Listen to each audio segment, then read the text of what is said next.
নমস্কার প্রিয় দর্শক বন্ধুরা, ক্রিপ্টোকারেন্সির মার্কেটে হঠাৎ করে এরকম একটা ডাউনটার্ন কেন এলো? সাধারণ ইনভেস্টর কি এরপর আর ক্রিপ্টোকারেন্সিতে ইনভেস্টমেন্ট করবে না? মানুষের মনে ক্রিপ্টোকারেন্সি নিয়ে ভয় কেন? আর এই ভয়টা কি সত্যি অমূলক, নাকি সাম্প্রতিককালের ঘটনা থেকে এটা বোঝা যাচ্ছে যে এই কারেন্সি আদৌ রিলায়েবল নয়? এই রকম নানা রকম প্রশ্ন যখন মানুষের মনের মধ্যে ঘুরপাক খাচ্ছে, তখন কিছু ইনফরমেশন আপনাদের সামনে তুলে ধরা খুব জরুরি। দেখুন, সাম্প্রতিককালে ফেডারেল রিজার্ভ তাদের ইন্টারেস্ট রেটে 0.25% কাট ডাউন করেছেন। যারা ফেডারেল রিজার্ভ সম্পর্কে জানেন না তাদেরকে বলে রাখি যে আমাদের দেশ ভারতবর্ষে যেমন ব্যাংকার্স ব্যাংক হলো রিজার্ভ ব্যাংক অফ ইন্ডিয়া, তেমনই ইউনাইটেড স্টেটসের ব্যাংকার্স ব্যাংক হলো বা কেন্দ্রীয় ব্যাংক হলো ফেডারেল রিজার্ভ।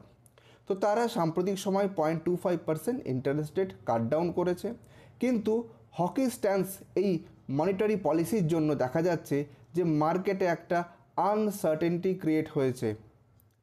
এতে ইউএস ডলার শক্তিশালী যেমন হয়েছে, তেমনি ইনভার্সলি আমরা দেখছি ক্রিপ্টোকারেন্সির প্রাইসও কিন্তু অ্যাফেক্টেড হচ্ছে। এই প্রসঙ্গে আরেকজন ব্যক্তির কথা বলতে হয়, তিনি হলেন মিস্টার জেরেমি পাওয়েল। কেন জেরেমি পাওয়েলের নাম বলতে হচ্ছে? কারণ উনি আমেরিকার এই ফেডারেল রিজার্ভের মূল কর্মকর্তা বা কর্মাধ্যক্ষ। ইনি ফেডারেল রিজার্ভের শীর্ষ পদে আছেন। ইনি একজন আমেরিকান ব্যাংকার এবং আইনজীবী। 2018 সাল থেকে ইনি ফেডারেল রিজার্ভের মাথায় রয়েছেন। তার যে ভিউ পয়েন্ট, সেই ভিউ পয়েন্টটা হচ্ছে যে ফেডারেল রিজার্ভ চাইছে ক্রিপ্টোকারেন্সিতে ইনভেস্টমেন্ট করতে। কিন্তু অন্যদিকে আপনারা জানেন যে আগামী 20শে জানুয়ারি আমেরিকা যুক্তরাষ্ট্রের নতুন প্রেসিডেন্টের দায়িত্বভার নিচ্ছেন ডোনাল্ড ট্রাম্প, যিনি আবার এই ক্রিপ্টোকারেন্সিকে আদৌ একটা রেকগনাইজড কারেন্সি বলে শুধু যে মানতে চান না তাই নয়, উনি চান যে ফেডারেল রিজার্ভ যেন ক্রিপ্টোকারেন্সিতে ইনভেস্টমেন্টের ডিসিশন থেকে পিছিয়ে আসে। সুতরাং বুঝতেই পারছেন একটা অর্থনৈতিক দোলাচল সৃষ্টি হয়েছে। আর এইখানে বেশ কিছু ঘটনা ঘটে যাচ্ছে। কীরকম ঘটনা ঘটে যাচ্ছে দেখুন, যখনই একজন নতুন রাষ্ট্রপতি আসেন এবং তার নিজস্ব কিছু মনিটারি পলিসি থাকে, তখন মার্কেটে রেগুলেটরি আনসার্টেনটি ক্রিয়েট হয়। যারা ইনভেস্টার তাদের মধ্যে প্যানিক ক্রিয়েট হয় যে এরপর কি হবে, এরপর নতুন কোন পলিসি আসবে। এর ফলে যেটা হয় সেটা হচ্ছে ইনস্ট্যান্ট মার্কেটে একটা রিপারকেশন দেখা যায়। সেই রিপারকেশনটা হচ্ছে যারা যারা অলরেডি ইনভেস্টমেন্ট করে রেখেছেন তারা মার্কেট থেকে এবার প্রফিট তুলে নিয়ে বেরিয়ে যেতে চাইছেন। ফলে হঠাৎ করে একটা প্রফিট টেকিং অফ ইনভেস্টমেন্ট, এই ফিলোসফিটা ইনভেস্টরদের মধ্যে চলে আসে।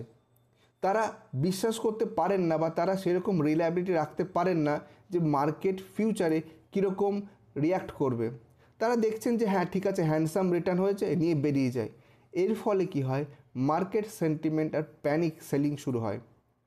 মার্কেট সেন্টিমেন্ট খুব ক্রুশিয়াল ইস্যু, আর প্যানিক সেলিং যদি শুরু হয় তাহলে মার্কেট কিন্তু ধরাধর পড়তে থাকে। ঠিক এই ঘটনাই ঘটেছে সাম্প্রতিককালে।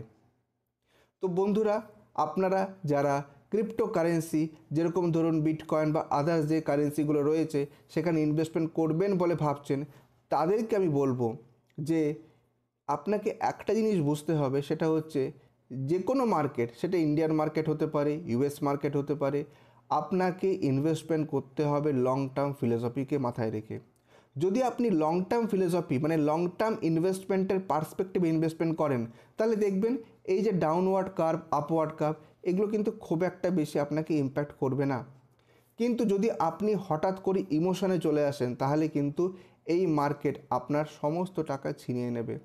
সুতরাং ইনভেস্টমেন্ট করতে হবে খুব ট্যাক্টফুলি, এবং যখন দেখছেন যে মার্কেট ডাউনওয়ার্ড ট্রেন্ড ফলো করছে, আপনি যদি তখন প্যানিক সেলিংয়ে চলে যান, তাহলে শুধু যে লস করবেন তাই নয়, এই মার্কেটে আপনার কনফিডেন্সও কমে যাবে। আমি এই ভিডিও থেকে সবাইকে এই বার্তাই দিতে চাই, সেটা হচ্ছে আপনারা আপনাদের প্রত্যেকের ফাইন্যান্সিয়াল প্ল্যানিং ওয়াইজ এই মার্কেটে ইনভেস্টমেন্ট করবেন। ক্রিপ্টোকারেন্সি ইনভেস্টমেন্ট আমার বন্ধু করেছে, কাজে আমাকে করতে হবে, নইলে আমি পিছিয়ে পড়ব, এরকম ইমোশনাল গ্রাউন্ডে যাবেন না। আপনি ভেবে দেখুন আপনার কি আর্থিক দায়ভার আছে। আপনার যে কলিগ, আপনার যে বন্ধু, সে হয়তো যে পয়সাটা ইনকাম করছে সেটা দিয়ে তার সংসার চালানোর পরও তার প্রচুর সারপ্লাস মানি আছে। তার সেরকম লাইবিলিটি নেই, কিন্তু হতে পারে আপনার বেশ কিছু ফাইন্যান্সিয়াল বা ফ্যামিলি লাইবিলিটি আছে। সুতরাং আপনাকে এই বিষয়টা মাথায় রাখতে হবে যে আপনি যদি ক্রিপ্টোকারেন্সিতে ইনভেস্টমেন্ট করতে চান তাহলে কতটা করবেন বা আদৌ করবেন কি না, আপনার রিস্ক অ্যাপেটাইট কীরকম, মার্কেট যখন আপ ডাউন এরকম ভোলাটাইল অবস্থায় যায় তখন সেটা কি আপনার ফিজিক্যাল হেলথকে কোনোভাবে এফেক্ট করে, এগুলো কিন্তু আপনাকে ভেবে নিতে হবে। তো বন্ধুরা, কেমন লাগলো এই ভিডিওটা অবশ্যই কমেন্ট করে বলবেন। আর যদি আপনি আমার চ্যানেলে প্রথমবার এসে থাকেন অবশ্যই চ্যানেলটা সাবস্ক্রাইব করবেন। আজ এখানেই শেষ করছি, আরেক দিন হাজির হব এই রকমই ইনফরমেটিভ ভিডিও নিয়ে। সবাই ভালো থাকবেন, ধন্যবাদ।